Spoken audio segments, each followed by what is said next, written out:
We have a very special guest who is going viral, and I'm very happy about that. Alex Clark, hello. Hello. What a whirlwind of a week. Are you sleeping at all? I have barely slept. I'm running on fumes, but in the best way. This is so exciting. I know the feeling. Yeah. I know the feeling when all of a sudden you kind of hit that curve. Yeah. And that's where kind of you're at right now, where it's like you've been waiting for that moment and finally, it's really unbelievable. So I had the privilege this Monday to speak on a panel in front of the Senate to testify on behalf of chronic disease in this country and the health of children, holding big food and big pharma accountable. It was spearheaded by Senator Ron Johnson and RFK Jr. And it was a powerhouse of all kinds of people: Harvard, Stanford medical doctors, nutritionists, activists, all just speaking on behalf of the health crisis that we're in this country and asking people to please come together. Totally nonpartisan panel to come together to help save the next generation of American kids. and you have an amazing podcast that's soaring because the old thing's gone.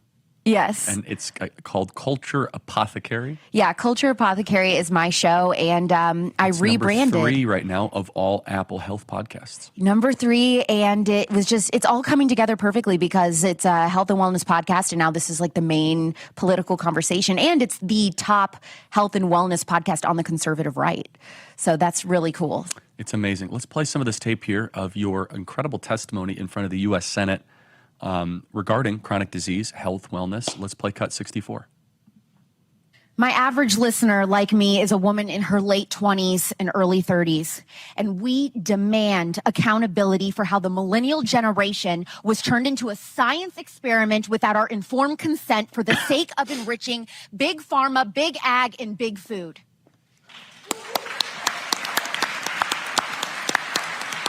Millennial women have started to have kids for the first time, and they are disillusioned with how hard it has become to not only get pregnant, but also raise kids who are healthy, happy, and mentally well. Today, I am proud to represent them.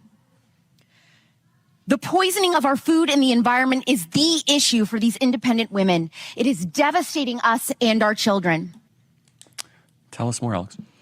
Well, I just went into the whole timeline of how millennial women in particular have been targeted by the corruption in the food and pharma industry. We were the ones where the vaccine schedule started to explode in the late 80s, early 90s. Now you've got kids receiving up to 70 vaccinations by the time they turn 18. We're not getting healthier. We're getting sicker. This is something that they don't want us to talk about. And I just drew attention to how horrible our childhood was. Growing up, the vaccine schedule explodes, disease goes up, the food pyramid that we were taught in school was a complete sham. We were lied to. Millennial women were told that we had to be on birth control. We were not given true informed consent about hormonal birth control, that our anxiety, depression rates would go up 80%.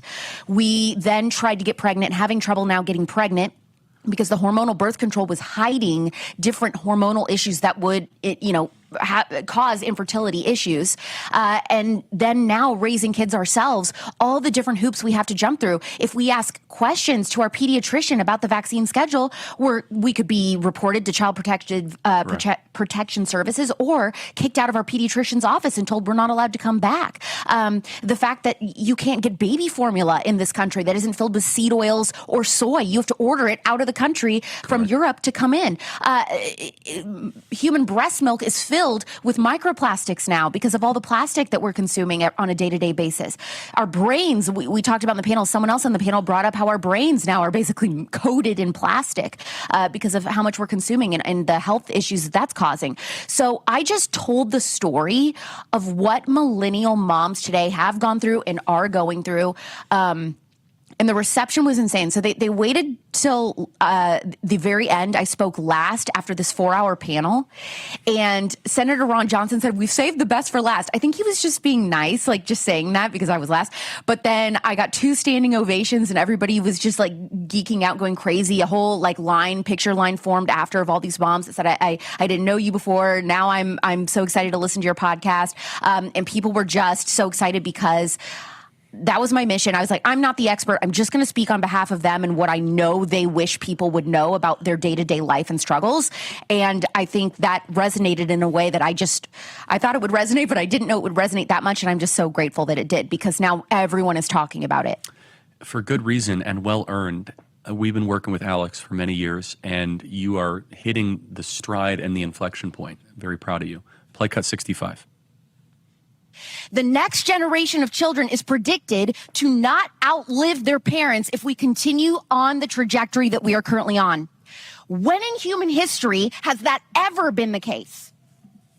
We are fatter than any prior generation at this age. We're having more fertility issues. New cancer diagnoses in the U.S. are projected to top 2 million for the first time this year, and these new cases are almost all driven by young people. This is according to American Cancer Society data. What happened?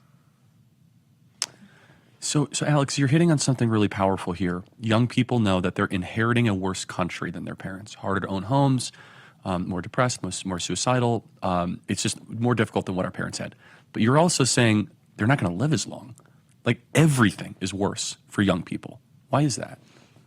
Because the food and pharma has captured absolutely all of the information that we're given about health. And so we are declining at such a rapid rate. It's shockingly terrifying. And the point that I made was, obviously day-to-day politics are important. Everything that you're discussing on your show is so incredibly crucial and important. But what happens if nobody is alive to vote on these issues? So everything we talk about, all these little, political issues in the economy, whatever, if there's nobody around, then it's all null and void.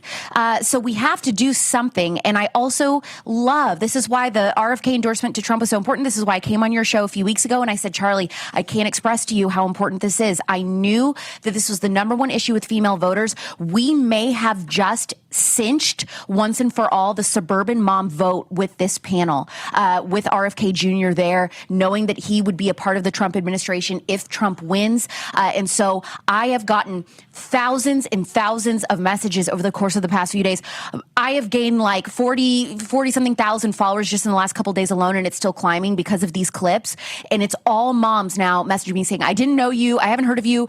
Everything you said was true. I was bawling my eyes out listening to that as a mom.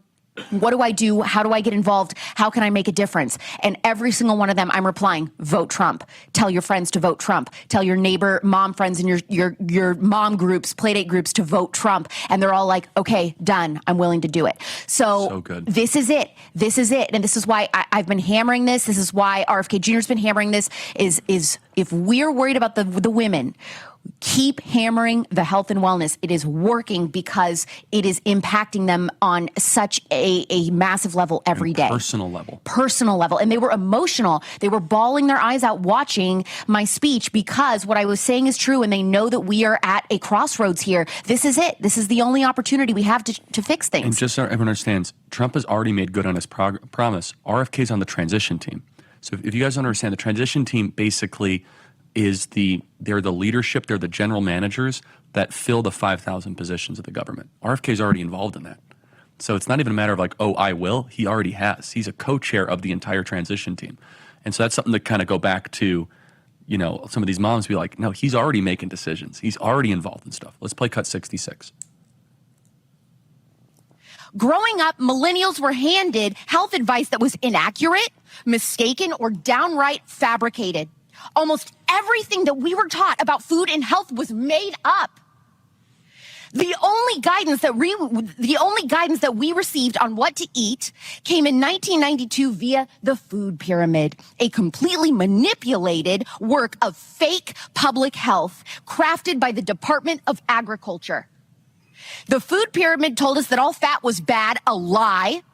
It told us to make complex carbs like pasta, bread, and processed breakfast cereal the bedrock of our diet, not because it was healthy, but because that was the most profitable recommendation for big ag and big food. I grew up in a country, Alex, where my parents were told by our doctors and society, carbs first, carbs first, carbs first. And it was all a scam. It was to make us fat, sick, depressed, and unhappy. And the corporations made billions of dollars, and they want to make billions more dollars on us. Culture apothecary, That's the podcast. Yeah. Follow me anywhere you get your podcasts or Real Alex Clark on YouTube. I'm sure you know how to spell it now. Oh, yeah. I can't spell it. Charlie's good at a lot of things. Spelling is not one of them. I'm not a good speller. And it's doing very well. We're number 3 right now today in health, and I'm like right behind Matt Walsh on the overall podcast charts today on Spotify. So it's very cool. We're on the up and up. It's awesome. Join the club. Get healthy.